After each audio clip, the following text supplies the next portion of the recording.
सहनाववतु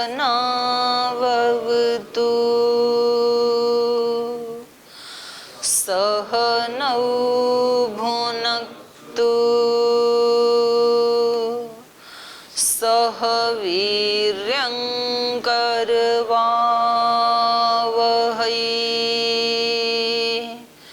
तेजस्विनावधीतमस्तु मा विद्विषावहै। ॐ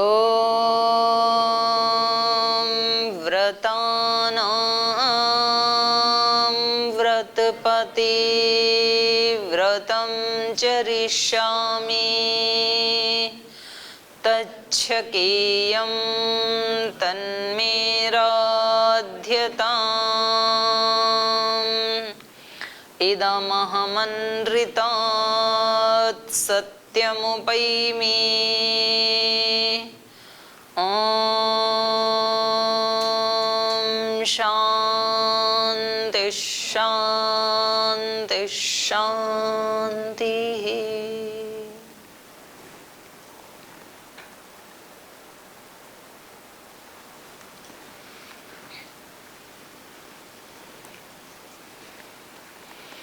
कल की कक्षा में क्या पढ़ा था? कल वाले बताएंगे भाई, कौन बताएंगे कल वाली कक्षा का पीछे का? हाँ जी, सेवा वाले। हाँ बोलिए जीतराम जी। दीदी दीदी जी कल जैसे नारद जी का प्रसंग चल रहा था, वो बोले भी मैं शब्द जाता हूँ तो भी मेरे जो ज्ञान तो नहीं है अभी। उसको बोला गया था वाणी की उपासना करो, तो वाणी के बाद मन के ऊपर चल रहा था संवाद। हाँ, वाणी की उपासना का मतलब क्या है? ये पूरा प्रसंग याद रखना है आपको रोजाना। और शुरुआत कहाँ से करनी है? प्रश्न कहाँ से शुरू हुआ था? सुख की खोज। प्रश्न क्या था? किसी ने पूछा ये सुख क्या है? हर व्यक्ति क्या चाहता है? और दुख से छूटना चाहता है, दुख को मिटाना चाहता है और सुख को पाना चाहता है। कौन सा सुख चाहता है? जो कभी भी समाप्त ना हो, नष्ट ना हो, ऐसा शाश्वत सुख। तो ये पूछा था इन्होंने कि सुख क्या है। तो इसके लिए हम इनके पास आए थे जिन्होंने सुख को पाया। नारद जी ने सुख की खोज की थी पहले, तो इसलिए उनका प्रसंग पढ़ना शुरू किया था। तो ये शुरुआत यहाँ से हुई कि नारद जी शब्दवित हैं। उन्होंने चारों वेद पढ़े हैं, सभी पुराण पढ़े हैं, 18 पुराण पढ़े हैं, चारों वेद पढ़े हैं, उपवेद पढ़े हैं, व्याकरण, शिक्षा, कल्प, निरुक्त सब पढ़ा उन्होंने। क्षत्र विद्या, नक्षत्र विद्या, सर्प विद्या, देव विद्या, जितनी भी विद्या हो सकती हैं सब पढ़ करके और सनत कुमार जी के पास जाते हैं और बोलते हैं कि मैं शोक से पार नहीं जा पाया। और आप जैसे धीर पुरुषों से सुना है कि जो आत्मवित होता है वो शोक को तर जाता है। तो मैं शब्दवित हूँ, आत्मवित नहीं हूँ। शब्दों को तो जानता हूँ लेकिन शोक से पार नहीं गया, तो इसका मतलब आत्मवित नहीं हूँ मैं। और ये हर व्यक्ति चाहता है। तो हम तो अभी तो नारद जी वाली स्थिति में तो नहीं हैं, उनसे कोसों दूर हैं अभी तो हम। वो तो शब्दवित तो थे, हम तो शब्दवित भी नहीं है। तो पहला स्टेप तो शब्दवित होना ही है। लेकिन चलो कोई बात नहीं, हम कोशिश कर रहे हैं। जैसे जैसे वो गई तो उसको जाने पहले, तो जितना भी जानते हैं कोई बात नहीं है। फिर उन्होंने पूछा था कि क्या शब्द से बड़ा भी कुछ है क्या? तो गुरुजी ने बताया था कि आप जो जानते हो उससे शोक को कैसे पार कर सकते हो, क्योंकि वो तो केवल शब्द मात्र है, नाम मात्र है वो तो। और नाम से कहाँ तक व्यक्ति की गति हो सकती है? जितनी नाम की सामर्थ्य है। तो नाम में जितनी शक्ति है, जितनी नाम की सामर्थ्य है, उतना ही तो नाम से मिलेगा। किसी व्यक्ति से हमें कितना मिल सकता है? आप किसी के पास दान लेने के लिए जाएं तो उस व्यक्ति से कितना दान मिल सकता है? जितनी उसकी सामर्थ्य है। अब उसकी बेचारी की सामर्थ्य इतनी है कि वो 5,000 रुपए कमाता है या 10,000 रुपए कमाता है, तो 10 करोड़ दे देगा क्या?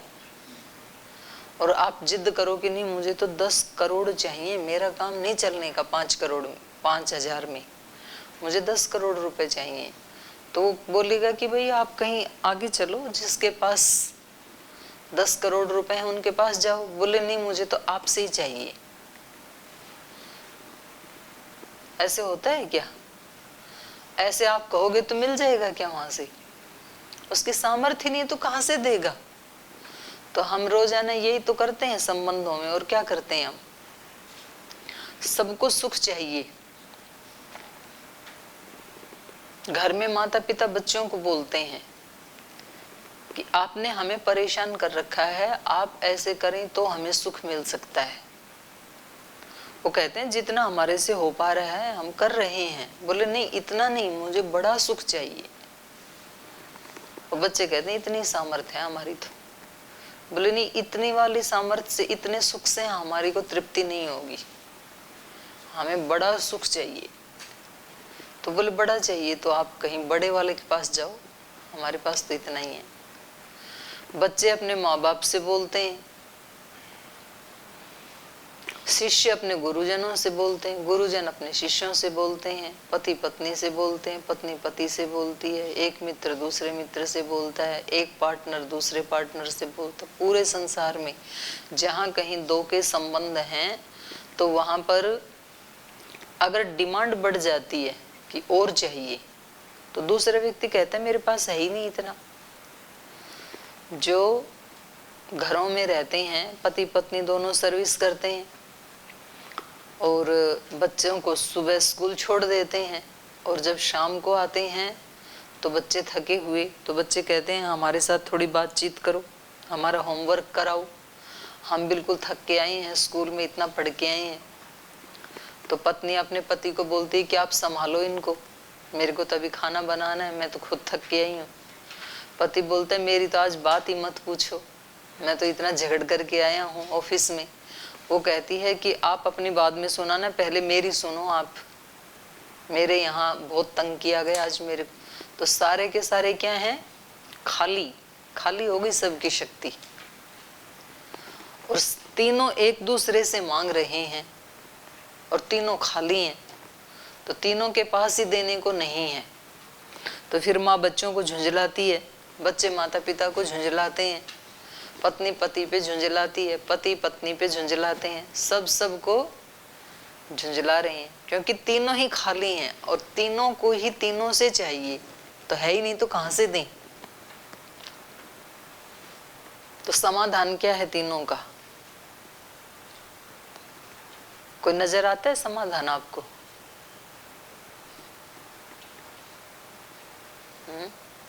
कोई समाधान नजर आता है?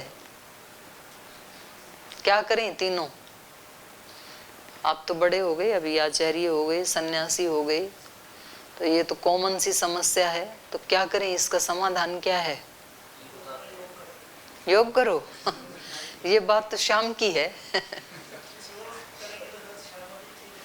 हाँ, सुबह योग करेंगे तो शाम भी ठीक रहेगी। योग का मतलब क्या? उनको कोई शारीरिक बीमारी थोड़ी ना है। योग करने से तो बीपी शुगर ठीक होता है, मोटापा कम होता है।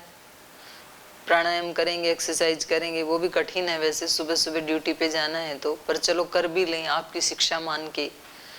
तो इस समय उनको कोई शारीरिक रोग थोड़ी ना है। हाँ, उसमें ध्यान भी करना पड़ेगा। सुबह टाइम नहीं है तो शाम को करना पड़ेगा, और सबको मिलके करेंगे तो और अच्छा होगा फिर, क्योंकि सारे खाली हैं ना। तो घरों में पहले तो ऐसे दिनचर्या ही ऐसे बनाई जाती थी। मुझे तो याद है, हम तो गांव में थे जैसे, तो शाम को जैसे ही सूर्यास्त होता था ना, तो घरों में ऐसा रिवाज था कि जितने घर के लोग हैं वो या तो अपने ही घर में कोई एक ऐसा स्थान रखते थे, तो वहाँ दिया जलाएंगे, आरती गाएंगे, या भजन गाएंगे या संध्या करेंगे या तो मंदिर में जाएंगे, पर कुछ ना कुछ तो करते थे। तो भले ही वो टूटी फूटी परंपरा ही थी, वो थोड़ा बहुत ही करते थे। तो उससे पहले जैसे महर्षि दयानंद ने कहा कि कम से कम 1 घंटा उपासना जरूर करनी चाहिए। अब इन तीनों में से अगर एक भी कर लेना तो भी काम चल जाएगा। तीनों करें तब तो क्या ही कहना है, तब तो घर स्वर्ग ही बन जाएगा। पर तीनों में से बच्चे या माता या पिता, तीनों में से कोई एक भी कर ले यदि, तो भी थोड़ा दे सकता है वो। घर में सारे रोगी हों, एक आदमी स्वस्थ हो तो संभाल सकता है ना दूसरों को भी। और सारे ही रोगी हो जाएं तो फिर कौन किसको संभाले। तो दिक्कत तब आ जाती जब सारे रोगी हो, सारे ही खाली हो जाएं, एक के पास कुछ थोड़ा बहुत हो तो दे सकता है। तो वो एक व्यक्ति कौन होना चाहिए? एक व्यक्ति कौन होना चाहिए आपकी दृष्टि में? एक व्यक्ति कौन होना चाहिए? एक व्यक्ति कौन होना चाहिए, बोलो। अच्छा, माँ होनी चाहिए, समर्पण देव जी कह रहे हैं। हाँ जी, एक व्यक्ति कौन होना चाहिए? अपना अपना उत्तर बोलो जल्दी फटाफट।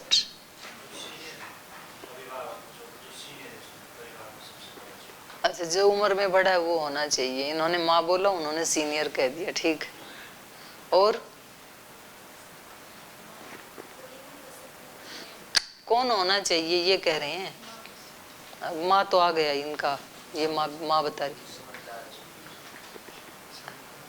तीनों में से कौन होना चाहिए? माता पिता दोनों को होना चाहिए। और जिसको ऐसा विचार आ जाए उसको खुद होना चाहिए। ये है राइट आंसर। और ये भी गलत है, थोड़ा इसमें और सुधार करो ओम देव जी। वो पहला व्यक्ति कौन होना चाहिए? वो पहला व्यक्ति मैं होना चाहिए, ये है उत्तर। शुरुआत किससे होगी? दूसरों को उंगली कर रहे हैं। माँ को होना चाहिए, बापू को होना चाहिए, और आपको नहीं होना चाहिए क्या? समस्या ये है कि किसको होना चाहिए। मैंने ये नहीं कहा था कि परिवार में किसको होना चाहिए। और परिवार में भी शुरुआत कहाँ से होनी चाहिए? खुद से होनी चाहिए। ऐसे नहीं टालना कि जी उनको होना चाहिए। गुरु शिष्य में पूछे तो किसको होना चाहिए? बोलते गुरु जी को होना चाहिए। क्यों? आपको क्यों नहीं होना चाहिए? और गुरु जी से पूछे तो बोले सब शिष्यों को होना चाहिए। क्यों गुरु जी को क्यों नहीं होना चाहिए? वो एक व्यक्ति, हमें मैं हूं वो एक व्यक्ति, ऐसे सोचना चाहिए।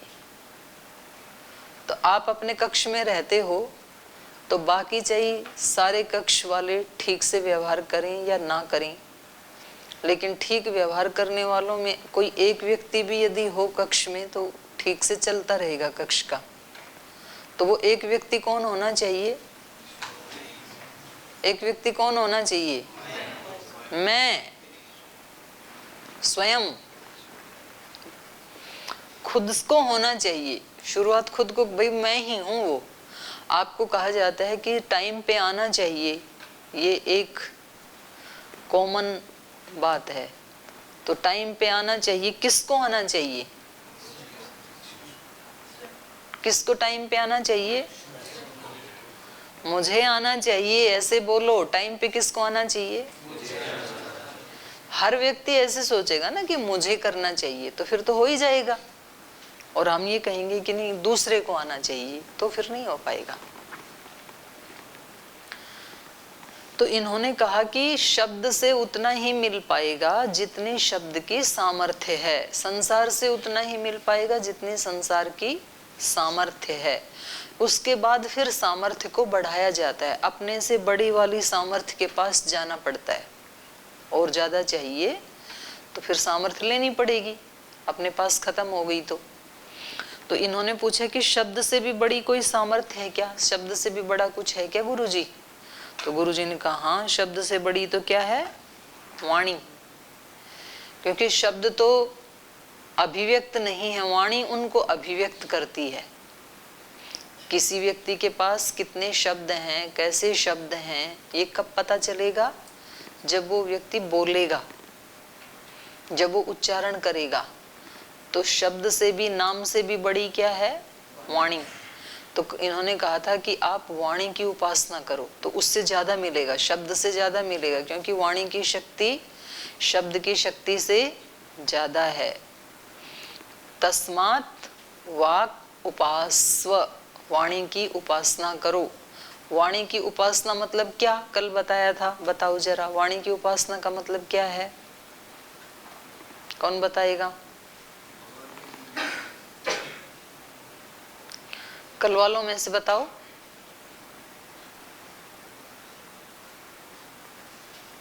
हाँ जी, जय शंकर जी, बोलिए जी। ओम प्रणाम। वाणी की उपासना है सत्य बोलना, मधुर बोलना, हितकारी बोलना, अहिंसा होना चाहिए और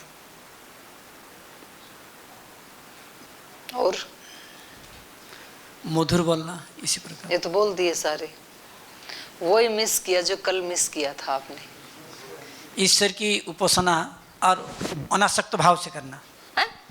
ईश्वर जो भी की वाणी उपासना? करेंगे किसी को आसक्ति, ना, कुछ लाभ हो ना हो, सत्य बोले। अरे नहीं नहीं, ईश्वर की उपासना तो आसक्त होके करोगे तो भी कल्याण ही होगा, कोई दिक्कत नहीं है, उसमें अनासक्त जोड़ने की जरूरत नहीं है। ईश्वर की स्तुति आप कैसे भी करो, आसक्त होके करो, अनासक्त होके करो, उसमें तो आसक्ति भी, उसको आसक्ति नहीं कहेंगे, वो भक्ति बन जाती है फिर। तो आज ध्यान रखा आपने, वाणी की उपासना का ध्यान रखा कल पढ़ने वालों ने? कहीं आपने ऐसा देखा कि वाणी का कहीं दुरुपयोग हो रहा था और आपको कल वाली बात याद आ गई और फिर आपने उससे बचा लिया? बताओ, कहाँ देखा आपने? आप अपना बताओ, इनको माइक दो। और मैंने एक पॉइंट और भी बताया था, वो भी भूल गए जयशंकर जी, पहले तो आप वो बताओ जो वो भूल गई। जैसे हमको भगवान को ज़्यादा से ज़्यादा, भगवान के जैसे भगवान कितना सुंदर पेड़ पौधा बनाया है, और भगवान का गुणगान ज़्यादा करना चाहिए वाणी से। और वाणी की उपासना में एक पॉइंट जो छूट गया था, वो कौन सा छूट गया बताओ? इन्होंने बोला सत्य बोलें, प्रिय बोलें, हितकारी बोलें, मधुर बोलें, फिर ईश्वर का सुमिरन करते रहें, मंत्र जाप करते रहें, ये सब वाणी की उपासना में आता है। और क्या बच गया? एक पॉइंट और बच गया, याद है? और जितना ही आवश्यक इतना ही बोलना चाहिए। हाँ, मौन रहना, ये भी वाणी की उपासना है, मौन भी तो रहना है। तो अब बताओ, किस किस ने वाणी की क्या क्या उपासना की आज? जैसे हम आज कुछ पढ़ रहे थे तो एक मित्र आया, हमको थोड़ा कुछ कुछ बोलने लगा, तो हम बोले हमको ऐसे ऐसे कल कक्षा में बहन जी पढ़ाए, तो हम ज़्यादा नहीं बोलेंगे, आप जाइए। तो हम संभल गए यहाँ से। हाँ, गप्पे लड़ाने वालों से भगवान बचाई। मतलब आ जाते हैं ऐसे कमरे में, बात करने के लिए कमरे में आते हैं चल करके कि कुछ जाके बात करेंगे। भाई तू कुछ पढ़ ले, कुछ स्वाध्याय कर ले, कुछ ध्यान कर ले, जप कर ले, तेरा भी अपना कोई लक्ष्य है, एकांत में बैठ के कुछ विचार कर ले ना। दूसरे के कमरे में जाओ और कुछ ना कुछ मजाक करो, कुछ गपशप लड़ाओ, अपना भी टाइम खराब करो, साथ में दूसरे का भी करो। तो ये वाणी की उपासना नहीं है, ये वाणी का दुरुपयोग है। तो इससे बचना है, मतलब उसको करें, हम ही तो करेंगे ना। और जितना जितना हम सदुपयोग करेंगे तो फिर उतनी उतनी आगे गति होती चली जाएगी। तो वाणी तो बहुत बड़ी शक्ति बताई यहाँ पर, और वाणी हम सबको मिली है। देखो, वाणी तो सबके पास है, लेकिन उस वाणी को कितना हम तीक्ष्ण बना सकते हैं, कितना हम उसको और पैना बना सकते हैं। जैसे चाकू को बनाते हैं ना तीक्ष्ण, तो फटाफट फटाफट काट देता है। तो वाणी भी ऐसी अमोघ बनाई जा सकती है कि जो व्यक्ति बोलेगा तो 5 व्यक्ति सुनेंगे कि आज ये बोल रहा है, तो सुने, ये कभी बोलता ही नहीं है। ज्यादा चकचक करने वाला व्यक्ति होता है ना, उसकी वाणी की ज्यादा वैल्यू नहीं रहती है। वो ठीक भी बोलता है तो बोले ऐसे ही बोलता रहता है।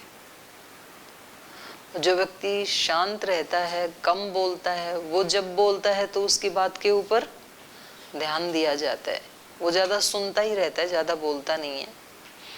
और जब उसको कभी लगता है अपरिहार्य परिस्थिति है भाई अब बोलना है, तो उसकी बात पे ध्यान दिया जाता है। दूसरा वाणी का कल बताया था योग दर्शन का, सत्य प्रतिष्ठायाम क्रियाफल आश्रयत्वम। जो व्यक्ति सत्य बोलता है, इन्होंने बताया ना जयशंकर जी ने कि सत्य बोलना चाहिए। सत्य अगर कोई व्यक्ति बोलेगा तो उसका फल क्या होगा? जो बोलेगा वैसा होगा, ये उसका परिणाम है सत्य का। सत्य का मतलब क्या है? मन में भी वही, जुबान पे भी वही, कर्म में भी वही, वही उसको सत्य कहते हैं। मनस्येकम वचस्येकम कर्मण्येकम सज्जनानाम। मनस्यन्यत अन्यत वचस्यन्यत कर्मणाम अन्यत दुर्जनानाम। तो सत्य का मतलब ये होता है, अगर आप ईश्वर स्तुति प्रार्थना कर रहे हैं, आप बोल रहे हैं ओम भूर्भुवः स्वः तत्सवितुर्वरेण्यम, अगर आपने सचमुच भगवान का वर्ण किया है तब तो ये मंत्र बोलना सत्य है, वरना तो ये मंत्र बोलना क्या हो जाएगा? असत्य। भर्गो देवस्य धीमहि धियो यो नः प्रचोदयात्। अगर सचमुच हम अपनी बुद्धि का परिष्कार करना चाहते हैं तब तो हम सच बोल रहे हैं, ये उच्चारण करना सत्य है। और यदि हम चाहते ही नहीं है परिष्कार करना अपनी बुद्धियों का, तब ये मंत्र असत्य बोल रहे हैं, हम झूठ है। तो सत्य का मतलब क्या होता है? सत्य का मतलब होता है संपूर्ण अस्तित्व से किसी चीज को चाहना। जितना हमारा अस्तित्व है, हमारा अस्तित्व में क्या क्या आता है? 11 इंद्रियां आती हैं या 10 इंद्रियां कह लो, एक मन आ गया 11वां, बुद्धि, प्राण और आत्मा, इतना ही तो अस्तित्व है हमारा। इनमें से सबकी सब चीजें डिमांड करें। शरीर तो इंद्रियों को मिला के ही बनता है ना, तो या तो हम ये कह दें कि पूरा शरीर किसी चीज के बारे में चाहे, अभिप्सा करे, डिमांड करे। और कभी ऐसे होता है शरीर तो चाहता है, मन नहीं चाहता है, तो फिर आपका एक पार्ट मिस हो गया। कभी मन भी चाहता है, बुद्धि नहीं चाहती है, लेकिन इंद्रियां भी कहती हैं कि ये चीज खा ले, इस स्थान पे चल, अभी सो जा, अभी बहाना मार दे। बुद्धि कहती है नहीं तेरा नुकसान है। तो आप भले ही वो काम कर लेंगे, लेकिन एक पार्ट ऐसा है आपके अस्तित्व का जो पीछे हटा हुआ है, वो कहेगा हमने तो सहयोग नहीं किया था इस काम में, आपने किया था तो अब आप भुगतो। तो ऐसे होता है ना, परिवार में कोई व्यक्ति कहता है भाई ऐसे मत करो, और फिर दूसरे व्यक्ति उसकी बात को मानते नहीं है, वैसा कर डालते हैं, और फिर उसका फल बुरा मिलता है, तो वो व्यक्ति क्या क्या कहेगा कि हमने मना किया था ना, फिर भी आप नहीं माने, तो अब तो आपको तो भुगतना पड़ेगा। तो हो सकता है वो सहायता कर दे, लेकिन उसको खुद को कम से कम कष्ट नहीं होगा, क्योंकि उसने पहले ही बता दिया था कि ये गलत, और वो इन्वॉल्व भी नहीं हुआ था उसमें, तो उसको कष्ट नहीं होगा। फिर तो एक पार्ट मिस हो गया। तो कभी कभी हमारा शरीर चाहता है, मन नहीं चाहता है, फिर इंद्रियां चाहती हैं, मन भी चाहता है, कभी बुद्धि नहीं चाहती है, कभी कभी बुद्धि भी अज्ञान के कारण गलत दिखा देती है, आत्मा मना करती है। तो सत्य का मतलब क्या है? संपूर्ण अस्तित्व जिसको चाहे वो है सत्य। पूरी सत्ता में कोई एक पार्ट भी ऐसा ना हो, हमारे मन का, इंद्रिय का, चित्त का, भावना का, हृदय का, सारा का सारा अस्तित्व उसको चाहने लगे, तो फिर कहा जाएगा ये सत्य प्रार्थना है, ये सत्य। और उस सत्य का परिणाम होता है क्रिया फलाश्रयत्वम। उस सत्य को लेके आप जो भी क्रिया कर रहे हैं उसका फल मिलेगा निश्चित रूप से। ये है सत्य का फल। तो ऐसे ही सत्य का, प्रिय बोलने का, हितकारी बोलने का, मौन रहने का, ये सब वाणी की ही उपासनाएं हैं। तो वाणी हम सब के पास है ही, लेकिन किसी किसी की व्यक्ति की वाणी तो ऐसी हो जाती है कि उसकी वाणी को सुन के करोड़ों लोग अपने जीवन की दिशा को बदल लेते हैं। करोड़ों लोग उनके आदेश का पालन करने के लिए तैयार हो जाते हैं।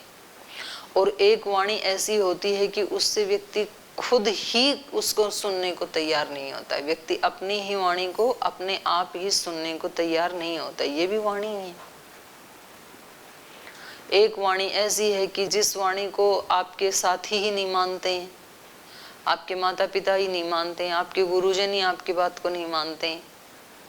और एक वाणी में वो शक्ति होती है कि आपने एक बार बोल दिया तो दूसरे व्यक्ति को वैसा करना ही पड़ता है।